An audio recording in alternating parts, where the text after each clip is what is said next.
नमस्कार। तो भारत मित्र देख रहे हैं आप। मेरा नाम अभिषेक भारती है।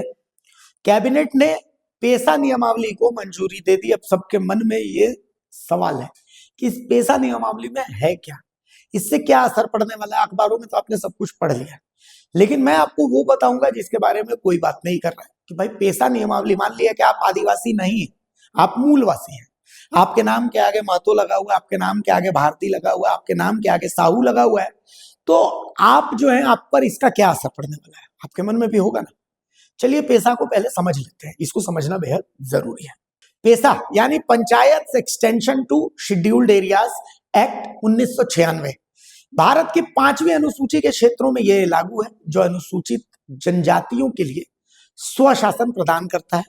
यह 10 राज्यों में विस्तारित है। जैसे कौन कौन से राज्य हैं? आंध्र प्रदेश, छत्तीसगढ़, गुजरात, हिमाचल प्रदेश, झारखंड, मध्य प्रदेश, महाराष्ट्र, ओडिशा, राजस्थान और तेलंगाना। अब पेशा नियम की स्थिति 8 राज्य जैसे आंध्र प्रदेश, छत्तीसगढ़, गुजरात, हिमाचल प्रदेश, महाराष्ट्र, मध्य प्रदेश, राजस्थान और तेलंगाना ने पेशा नियम अधिसूचित कर दिए हैं, जबकि झारखंड और ओडिशा में ड्राफ्ट नियम है कि भाई उसमें कुछ ड्राफ्टिंग होगी। ठीक है। पेशा नियमावली के औपचारिक अधिसूचित होने के बाद झारखंड के अनुसूचित क्षेत्र, जिसको शेड्यूल एरियाज कहते हैं, उसमें 15 जिले हैं। उनमें ग्राम सभा को मजबूत स्वशासन अधिकार मिलेगा, जो स्थानीय विकास योजनाओं, प्राकृतिक संसाधनों और भूमि प्रबंधन पर नियंत्रण प्रदान करेगा। यह 24 साल के इंतजार के बाद आदिवासी समुदाय को सशक्त बनाएगा।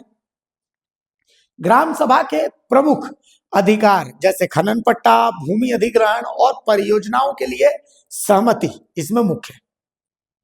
लघु वन उपज, जिसको MFP कहते हैं, तो उसके उपयोग और प्रबंधन पर भी ग्राम सभा का पूर्ण नियंत्रण होगा। जल संसाधनों, स्थानीय बाजारों, साहूकारी पर रोकथाम की शक्ति मिलेगी। प्रभावित क्षेत्र 13 जिले पूरी तरह और 2 जिले आंशिक रूप से 5वीं अनुसूची के अंतर्गत आते हैं, जहां विकास योजनाओं में ग्राम सभा निर्णायक भूमिका निभाएगी। ठीक है। तो अब जो पारंपरिक ग्राम सभाओं को मान्यता यहां पर मिलेगी, लेकिन पंचायत चुनाव इससे प्रभावित नहीं होगा।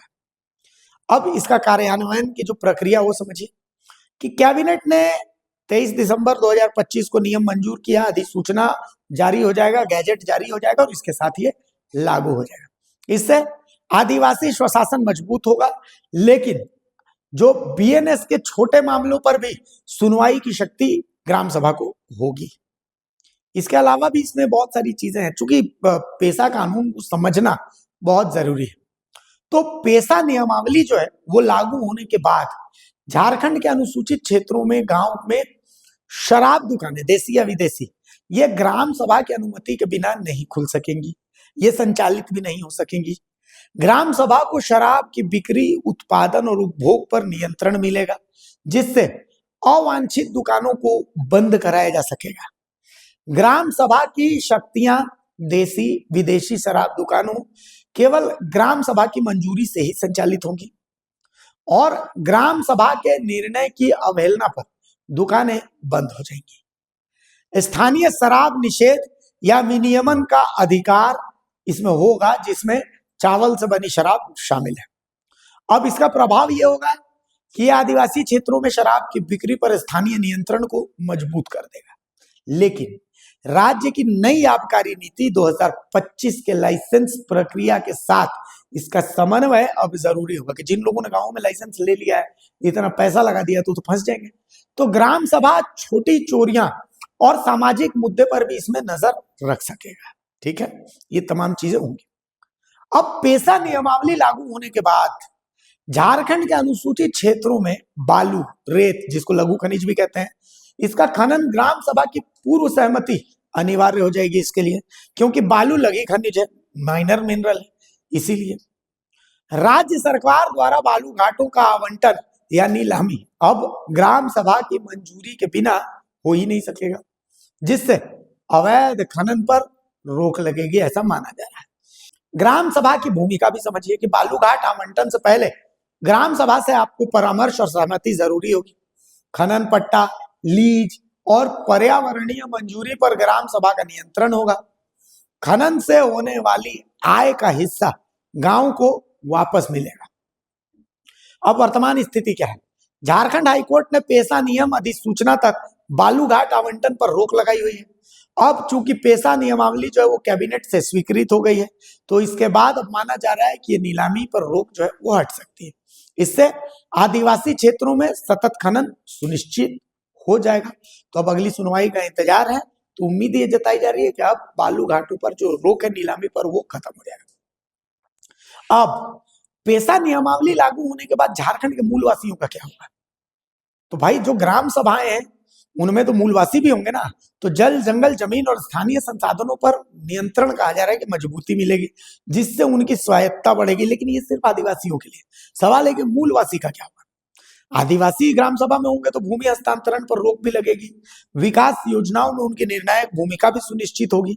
लेकिन अब सवाल ये उठ रहा है कि मान लिया जैसे गुमला, अब गुमला में साहू बागान है, तो साहू बागान में कम से कम 5,000 पेड़ है, लेकिन इन 5,000 पेड़ों से किसी को शहद निकालना है। तो शहद निकालने के लिए अब वो साहू जी का बागान है, तो साहू जी तो मूलवासी हैं, तो क्या इसके लिए उनको ग्राम सभा से पर जो है लेना पड़ेगा परमिशन? इसके अलावा एक चैलेंज और है। क्या है चैलेंज? ये है कि हाईकोर्ट में एक और मामला फंसा हुआ है। हाईकोर्ट में एक मामला दर्ज किया गया कि भाई आप पेशा कानून तो लागू कर रहे हैं, लेकिन सच में 5वीं अनुसूची के जो इलाके हैं, 5वीं अनुसूची के इलाकों में आदिवासी जनसंख्या जो एसटी जनसंख्या जो 50% से ज्यादा होनी चाहिए। लेकिन कई जिले ऐसे हैं जहां पर एसटी जनसंख्या जो है वो 50% से कम हो चुकी है, मूलवासी जनसंख्या वहां पर ज्यादा है, लेकिन फिर भी वो 5वीं अनुसूची के इलाके हैं। तो उन इलाकों में पहले जातिगत जनगणना होनी चाहिए, फिर पेशा कानून लागू होना चाहिए। क्योंकि मान लिया कि किसी महतो जी को अगर अपना जमीन बेचना है तो उसके लिए उनको ग्राम सभा की परमिशन लेनी पड़ेगी। तो ये सब थोड़ा बहुत पेच है। किसी साहू जी को करना है कुछ, साहू जी को अपना पेड़ कटवाना है, तो पहले था कि सिर्फ सीओ से परमिशन लेना होता था, लेकिन अब उनको ग्राम सभा बैठानी पड़ेगी। तो ये सब बहुत सारा पेच है। चूंकि ग्राम सभा में सिर्फ आदिवासी तो होंगे नहीं, ग्राम सभा में तो वहां के मूलवासी भी होंगे। तो बहुत सारी चीजें जो है वो, लेकिन ग्राम प्रधान जो है ग्राम प्रधान सिर्फ आदिवासी हो पाएगा। तो बहुत सारी पेच है 5वीं अनुसूची को लेकर के, जिसको लेकर के सवाल उठाया जा रहा है। अब ये सब बातें मैं इसलिए कह रहा हूँ क्योंकि आज पेशा दिवस है। अलग अलग जगह इसको लेकर के अलग अलग बातें कही जा रही हैं। हालांकि अभी जो एक्चुअल नियमावली, वो नियमावली हमने नहीं देखी, किसी ने भी नहीं देखी। तो फिलहाल सरकार के द्वारा इस नियमावली को दिखाना चाहिए, पब्लिक करना चाहिए कि भाई इस नियमावली में है क्या। उसके बाद पता चल पाएगा कि पेशा में क्या कुछ प्रारूप किया गया है। नमस्कार, जोहार।